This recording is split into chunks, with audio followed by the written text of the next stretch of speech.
দাউ দাউ করে আগুন জ্বলছে ইলেকট্রিক পোলে সাতগেছিয়ায়। মন্তেশ্বর বিধানসভার অধীনে সাতগেছিয়া জাতীয় কংগ্রেস দলীয় কার্যালয়ের সামনে বিদ্যুৎ দপ্তরের খুঁটিতে দাউ দাউ করে আগুন জ্বলতে দেখল স্থানীয় ব্যবসায়ীরা।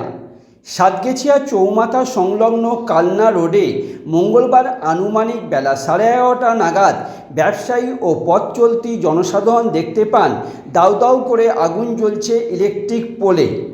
এলাকায় স্থানীয় মানুষরা জানালেন যে বড়সড় বিপদের হাত থেকে রক্ষা পাওয়া গেছে দিনের বেলায় বলে।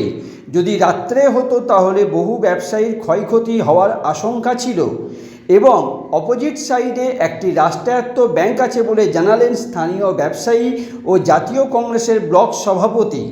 জাতীয় কংগ্রেসের তরফ থেকে এবং ব্যবসায়ীদের পক্ষ থেকে ক্ষোভ উগরে দিলেন সাতগেছিয়া বিদ্যুৎ দপ্তরের বিরুদ্ধে। বহুদিন ধরে এই ইলেকট্রিক পোলের তার ঝুলে থাকার কারণেই মনে হচ্ছে শর্ট সার্কিট হয়েছে। পাশাপাশি বিদ্যুৎ দপ্তরের গাফিলতি বলেও জানালেন সংবাদ মাধ্যমের কাছে। ব্যবসায়ী ও এলাকার সাধারণ মানুষের প্রচেষ্টায় আগুন নেভানো সম্ভব হয়েছে। পরবর্তী সময়ে বিদ্যুৎ দপ্তরের গাড়ি এসে পৌঁছায়। কী কারণে এই আগুন লাগলো তা খতিয়ে দেখছে বিদ্যুৎ দপ্তর। এখানে ঘটনাটা ঘটেছে কালনা রোডে ইলেকট্রিক পোলে শর্ট সার্কিট লেগে যায়।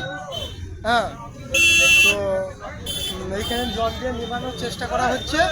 হ্যাঁ, তো নিভিয়ে ফেলেছে, লাইন নপ আছে এই মুহূর্তে। হচ্ছে কোনো ক্ষয়ক্ষতি হয়নি? না, কারো ক্ষয়ক্ষতি হয়নি। তার আগে জল দিয়ে নিভানো হয়েছে। এটা কোন জায়গা? এটা সাতগেছিয়া বাজার, কালনা রোড। আপনি কি স্থানীয় বাসিন্দা? স্থানীয় বাসিন্দারা জল দিয়ে নিভানোর চেষ্টা করছে, তো নিভিয়েও ফেলেছে। আপনার নাম? আমার নাম সুজন হাটি। ঘটনাটা ঘটেছে এখানে আপনার এই সাতগেছিয়া চৌমাথায় আপনার কালনা রোডে, এখানে সামনেই দেখছেন ব্যাংক অফ ইন্ডিয়া আছে একটা। আচ্ছা, এখানে এই জাতীয় কংগ্রেসের একটা পার্টি অফিস।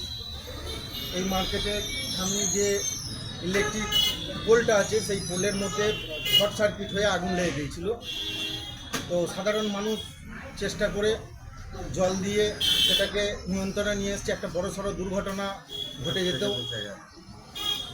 আর এইভাবে নিত্যদিন দেখুন এই বাজারে চারিদিকে যা তার ঝুলে বেড়াচ্ছে, হচ্ছে বিদ্যুৎ দপ্তরের তো গাফিলতি আছেই।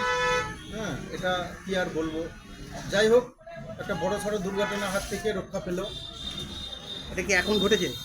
হ্যাঁ, এই ঘন্টাখানেক আগে ঘটেছে। আধ ঘন্টা পরে গাড়ি এলো। এই দেখুন এখন কাজ চলছে। এই দেখুন, এটা যদি রাতে ঘটনা ঘটতো তাহলে তো বড়সড় বিপদ ঘটতো। হ্যাঁ, বড়সড় বিপদ তো এখানে হতোই। কারণ এখানে পাশেই আপনার একটা ব্যাংক অফ ইন্ডিয়া, এখানে ভারতীয় জাতীয় কংগ্রেসের অফিস, এই যে মার্কেটের দোকান ব্যবসা। হ্যাঁ, বড়সড় দুর্ঘটনার হাত থেকে রক্ষা পেল। আপনার নাম? ফরিয়াদ মল্লিক। আপনারা কি, আপনি জাতীয় কংগ্রেসের কোনো পদে আছেন? হ্যাঁ, আমি মেমারি 2 ব্লকের ব্লক সভাপতি ফরিয়াদ মল্লিক। কি ঘটেছে এখানে? ঘটনাটা এই যে সামনে একটা ইলেকট্রিক পোল আছে, আমরা বসে ব্যবসা করছিলাম, হঠাৎ দেখলাম শর্ট সার্কিট থেকে কোনো রকম একটা আগুন ধরে গেল। আগুন ধরাতে আস্তে আস্তে আগুনটা এত প্রকট বেড়ে গেল যে আমরা ভয়ে দোকান বন্ধ করে দেওয়ার আগেই আমাদের চার্জার কিছু ফুটে গেল। আর সব থেকে বড় সমস্যা হচ্ছে রাস্তার পাড়ি একটা রাষ্ট্রায়ত্ত ব্যাংক আছে, ব্যাংক অফ ইন্ডিয়া। যদি রাত্রিবেলা এটা হতো তাহলে মনে হয় ব্যাংক অফ ইন্ডিয়াতেও আগুন ধরে যেত। আমাদের ব্যবসার, আমার ক্যামেরার দোকান, দুটো চার্জার ফুটে গেছে। কারেন্ট না আসা পর্যন্ত বলা যাচ্ছে না যে আরও ক্ষয়ক্ষতি হয়েছে।